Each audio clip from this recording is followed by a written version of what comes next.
Before we begin, I invite you to come into stillness, not as an act of doing, but as a gentle return to presence. Allow yourself to sit upright, yet unforced, with your spine lengthened as though suspended from above by a fine thread. Let your hands rest easily, your face soften, and your shoulders drop away from the burdens of the day. Begin to breathe, not deeply, but naturally, with awareness. Feel the breath arrive and depart like waves meeting the shore. With each exhale, let go of the impulse to grasp or analyze. There is nothing to achieve here, nothing to solve. We are simply cultivating the right hemisphere's mode of attention, open, receptive, patient. Let the world disclose itself as it truly is, layered, alive, and whole. Allow meaning to emerge not by force, but by fidelity to presence. When we attend properly, not merely notice, but truly attend with the whole of ourselves, we begin to see something rather remarkable.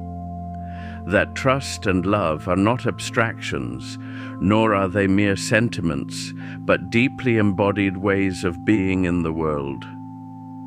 One might say that the very orientation of the self is altered, not by grasping after certainty, but by living in fidelity to what one intuits as real, often at great cost.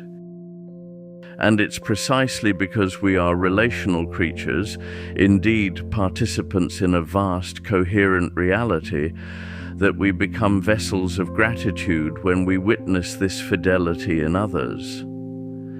We do not merely acknowledge it, we hold space for it, give thanks for it, and allow it to inform our own becoming. That's not an act of sentimentality, but of ontological resonance.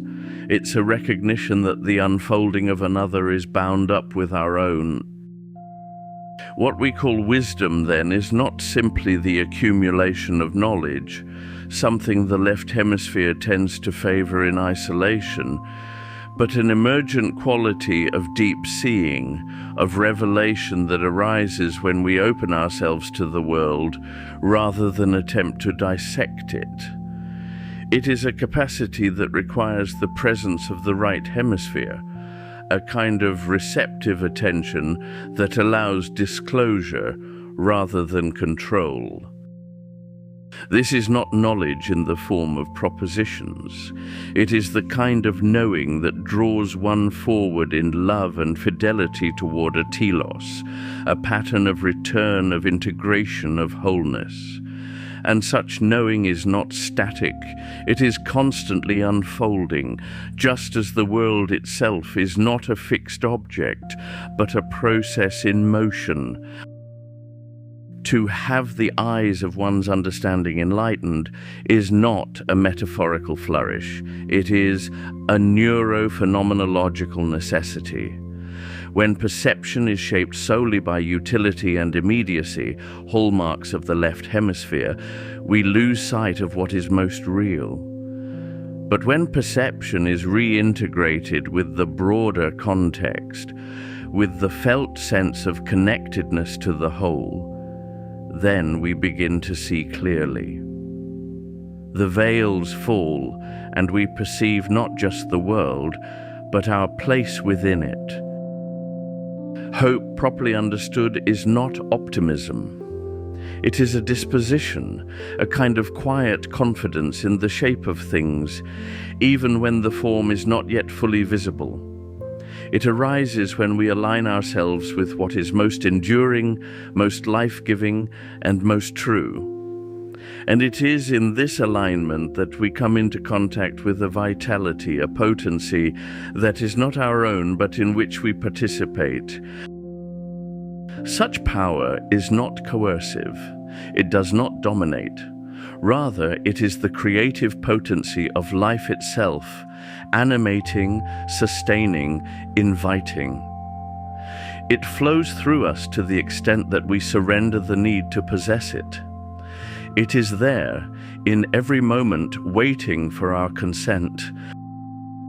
And so, the deepest transformations occur not through force or certainty, but through this reorientation of the self, away from grasping and toward attending, away from fragmentation and toward integration, away from knowing about and toward being with. That in the end is the path of becoming, subtle, profound, and endlessly generous. And now, as this moment draws to a close, do not rush to fill the silence. Let it linger. Allow what has gently stirred within you to take root, not as a conclusion, but as a quiet unfolding. The temptation, of course, will be to categorize, to name, to interpret, but resist that urge just for a little longer. Instead, dwell in the spaciousness that remains.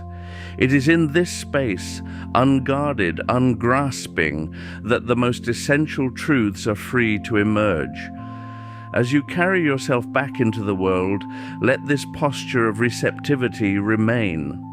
Walk gently, with the awareness that the sacred often speaks not in declarations, but in whispers, and only to those who have learned how to listen.